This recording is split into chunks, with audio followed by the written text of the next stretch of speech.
Ok, con la última clase que vimos, quedamos más o menos por aquí, ¿sí? Voy a hacer un repaso aquí rápidamente de esa última clase que faltó incluso, es decir, dejé de compartir la pantalla y lamentablemente no se vio completamente todo el resto de la información que se estaba dando en ese momento.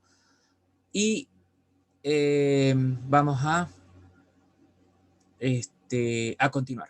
Entonces, en este caso tenemos el método de desprendimiento gaseoso, ocurre una reacción química y se desprende un gas.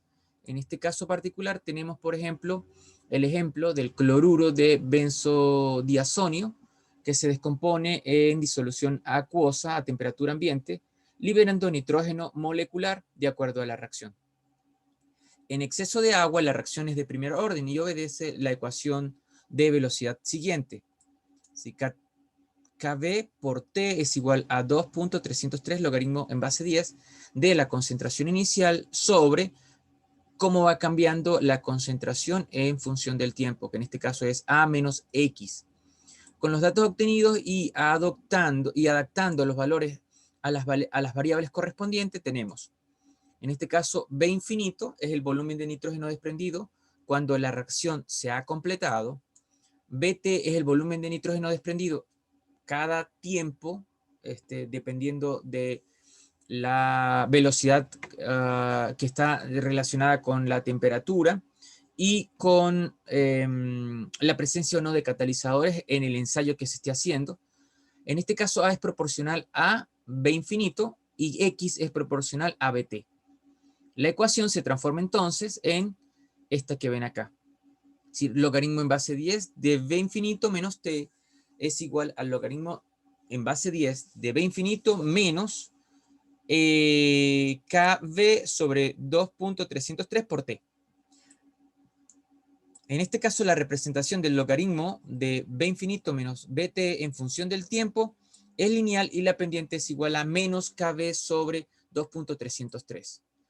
Para este experimento se emplea un aparato específico que permite llevar a cabo la medición de los volúmenes del gas y del gas que se está desprendiendo durante el curso de la reacción, y al final se registra el volumen final cuando el reactor, o en este caso el envase donde se está llevando a cabo la reacción, se introduce en agua caliente para hacer que la reacción finalice en su totalidad. ¿Ok? Después se vuelve a enfriar a temperatura ambiente, en este caso, se deja alcanzar la temperatura ambiente y en ese instante se toma la medida correspondiente. Evidentemente, en este método debe evitarse a toda costa las fugas, es decir, no pueden haber fugas, porque si no tendríamos errores en las mediciones. Este es un ejemplo que se detalla en este caso. Tiene que ver justamente con el cloruro de benzodiazonio, y acá se dan los volúmenes que se desprenden conforme va pasando el tiempo. ¿Ven? Aquí tenemos el tiempo en minutos, desde 6 hasta 26 minutos, y luego se toma hasta el infinito, que es como como les decía, acerca de que el sistema de reacción se coloca en un recipiente con agua caliente.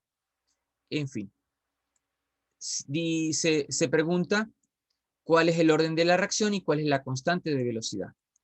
En primer lugar, se asume que la reacción es de primer orden y por lo tanto se aplica la ecuación que habíamos descrito más arriba. Tomamos el logaritmo del volumen infinito menos BT y luego graficamos, hacemos la representación del logaritmo de B infinito menos BT versus el tiempo. Esto debe arrojar una línea recta cuya pendiente es menos K sobre 2.303. Y aquí está la gráfica. ¿Ok? Se obtiene la gráfica cuya pendiente es 2.303 por 0.0299 minutos a la menos 1, y el valor final para KB es de 6.89 por 10 a la menos 2. Les recuerdo, estas gráficas las pueden realizar igual en Excel y darían mucha, es decir, la información que se puede obtener es mucho más, de alguna forma es más confiable, pues aquí yo no estoy usando papel milimetrado, estoy usando reglas, pero en la computadora quedaría muy bien la gráfica y además se obtendrían los valores correspondientes al coeficiente de regresión lineal y a otros valores dados por la gráfica. Como comentario final tenemos que mediante el gráfico se verifica que las reacciones de primer orden, pues el coeficiente de regresión lineal da un valor muy cercano a la unidad. La pendiente obtenida permite obtener el valor de la constante de velocidad. En resumen, se puede emplear diferentes métodos para llevar a cabo la determinación de las velocidades de las reacciones, y dentro de esos métodos tenemos la siguiente clasificación. Tenemos los diferenciales y los de integración. Dentro de los diferenciales, como todos ya sabemos, tenemos los métodos de velocidad inicial, que son todos los que se toman justo como tangentes a las curvas de las concentraciones iniciales de cada reacción. Están los de integración, en los que se va extrayendo muestras, y para este caso tenemos varios métodos. Tenemos la valoración ácido-base, tenemos la cromatografía de gases y tenemos la espectroscopía y la espectrometría de masas. Dentro de los continuos tenemos el método de la conductividad eléctrica, el método de la rotación óptica, el método espectrofotométrico, UV visible generalmente, el método dilatométrico y el método de desprendimiento gaseoso, que es el que acabamos de estudiar. Acá vamos a pasar a las siguientes láminas. Vamos a cerrar esto y vamos a volver a compartir. Ok, esta es la clase. En este caso, vamos a estudiar lo que serían las reacciones en fase gaseosa.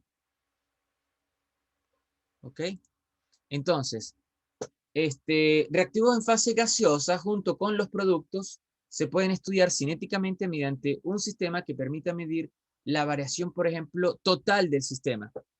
El sistema es un sistema cerrado y se hace a volumen constante. El cambio de presión se mide con un manómetro en U, es decir, esos manómetros que están llenos de mercurio, por ejemplo. También hay otros manómetros que pueden ser manómetros digitales, que producen una señal eléctrica, el cual permite, en principio, graficar la presión en función del tiempo. En este caso particular estudiamos la descomposición del etano o del etano a eteno e hidrógeno. ¿Ok? La reacción química se puede seguir extrayendo pequeñas muestras y se van analizando por cromatografía de gases. También se puede estudiar midiendo el aumento de la presión total. Aquí una molécula se descompone para producir dos moléculas como productos. Al emplear esta técnica se debe deducir una expresión que relacione la presión parcial del reactivo, la cual disminuye con el tiempo, y la presión total aumenta con el tiempo. ¿Sí? Aquí tenemos P0, que sería la presión inicial, la presión en este caso del etano a un tiempo igual a 0. Y Y vendría siendo el descenso de la presión del etano en función del tiempo. Las presiones parciales de reactivos y productos en el instante T entonces serán, fíjense, para el etano tengo PCH6 igual a P0 menos Y, que es lo que se ha convertido.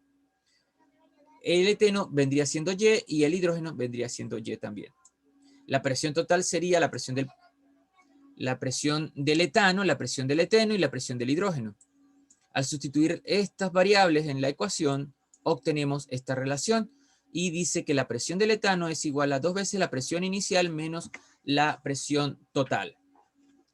Para una reacción de primer orden, Kv por T es igual a 2.303 el logaritmo en base 10 de A sobre A menos X, donde A es la concentración inicial y es proporcional a la presión 0, y A menos X es proporcional a 2P0 menos PT.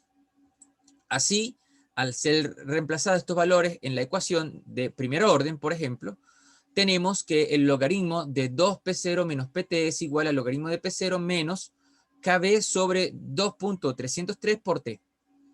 Si se representa el logaritmo en base 10 de 2P0 menos P en función del tiempo, entonces deberíamos tener una línea recta con pendiente menos Kb sobre 2.303. Aquí una nota importante, evidentemente la relación entre la presión parcial y de cada componente y la presión total va a depender de la estequiometría de la reacción y que se esté evaluando, evidentemente. De manera que es necesario deducir la expresión correspondiente que relacione la disminución de la presión del reactivo con el cambio de presión total del sistema. Aquí ponemos otro ejemplo, en este caso, y tenemos la descomposición del etano a eteno y al hidrógeno, y se observaron los siguientes cambios de presión total a volumen constante con el tiempo a una temperatura de 826 Kelvin. Tenemos la presión total y tenemos el tiempo en segundos. Dice, determine la constante de velocidad a esta temperatura. Como la ecuación es de primer orden, entonces asumimos que y como es la misma reacción, tomamos la misma ecuación, hacemos las respectivas deducciones, es decir, las respectivas sustituciones, y obtenemos los valores para lo que vamos a graficar, que en este caso es la representación del logaritmo en base 10 de 2P0 menos PT en función del tiempo. Y esta es la recta que nos da. En este caso tenemos que la constante de velocidad tiene un valor igual a 4.83 por 10 a la menos 4 segundos a la menos 1. Aquí el coeficiente de regresión lineal de esta línea es muy cercano a la unidad, demostrándose así que la cinética de esta reacción es de primer orden. Además de la pendiente, se logró determinar el valor de la constante de velocidad. Continuando, tenemos ahora un punto sumamente importante en la cinética química y tiene que ver con la ecuación de Arrhenius, la cual es la expresión que nos permite hacer las relaciones entre cómo cambia, por ejemplo, la constante de velocidad en función de la temperatura. Entonces, para una ecuación de velocidad de la forma B igual a kV por A la M por B a la N, B igual a kV por A la N sub 1 por B a la N sub 2, donde evidentemente N1 y N2 son los órdenes de reacción para cada uno de estos componentes, y la sumatoria de ellos dos es el orden total de reacción. La ecuación de velocidad depende de la concentración. No obstante, se ha conseguido que la velocidad de una reacción depende fuertemente de la temperatura. Por ejemplo, experimentos realizados indican que al variar, por ejemplo, 10 grados centígrados la temperatura de una reacción, esta experimenta cambios en su velocidad de 2 veces hasta 3 veces su valor. La concentración y los órdenes de reacción no se ven afectados por la temperatura, pero sí la constante de velocidad. Se puede entonces demostrar que experimentalmente la constante de velocidad puede variar con la temperatura de acuerdo a la relación. Esta es una expresión básicamente empírica. Esta fue considerada por Van Hoff y por Arrhenius, y aquí A y B son constantes y T es correspondiente a la temperatura absoluta o termodinámica. Estos dos investigadores consiguieron que la relación entre la constante de equilibrio y la temperatura tiene una base teórica, la cual se denomina la isocora de Van Hoff. Entonces, la cual relaciona la derivada del logaritmo neperiano de la constante de equilibrio respecto a la derivada de la temperatura igual a el delta de la energía sobre R por T cuadrado. Kc es la constante de equilibrio en términos de concentración y delta E es el cambio de energía. Se considera la siguiente reacción. Es una reacción reversible en la que K1, que es la constante de velocidad directa, y K-1 es la constante de velocidad indirecta, para la reacción en la que se forma C y D a partir de A y B. La ley de velocidad para esta reacción, asumiendo que los órdenes de reacción para cada uno de estos es 1, es la siguiente. Por ejemplo, en el caso de la velocidad inversa, vendría siendo K-1 por C por D. En el equilibrio, las velocidades son iguales, es decir, la velocidad directa es igual a la velocidad inversa, y por lo tanto yo puedo igualar estas dos velocidades, es decir, las dos expresiones para las velocidades. Entonces, de allí obtengo la relación justo que involucra, fíjense, Esto es básicamente la constante de equilibrio, que viene representada por la relación que existe entre la constante de velocidad de la reacción directa entre la constante de velocidad de la reacción indirecta. Luego, al conocer que la derivada del logaritmo neperiano de Kc con respecto a la derivada de la temperatura es igual a delta E por R por T cuadrado, entonces podemos hallar una expresión que relaciona las constantes, ¿verdad? Las constantes de velocidad de cada una de las reacciones, tanto directa como inversa, en función de la temperatura. Y de esta manera también puedo hallar, evidentemente, los cambios de energía que están relacionados entre la reacción directa y la reacción inversa, como se puede observar aquí. Es decir, delta E viene siendo la diferencia de la energía, que todavía no hemos definido esta energía, la energía en el estado 1 menos la energía en el estado menos 1. Aquí I corresponde a una constante de integración. Arrhenius encontró que para muchas reacciones este término experimentalmente tiene un valor igual a 0. ¿Ok? Dejamos la clase en este momento hasta este punto y continuamos más adelante. Muchas gracias por su atención y nos vemos en la siguiente clase.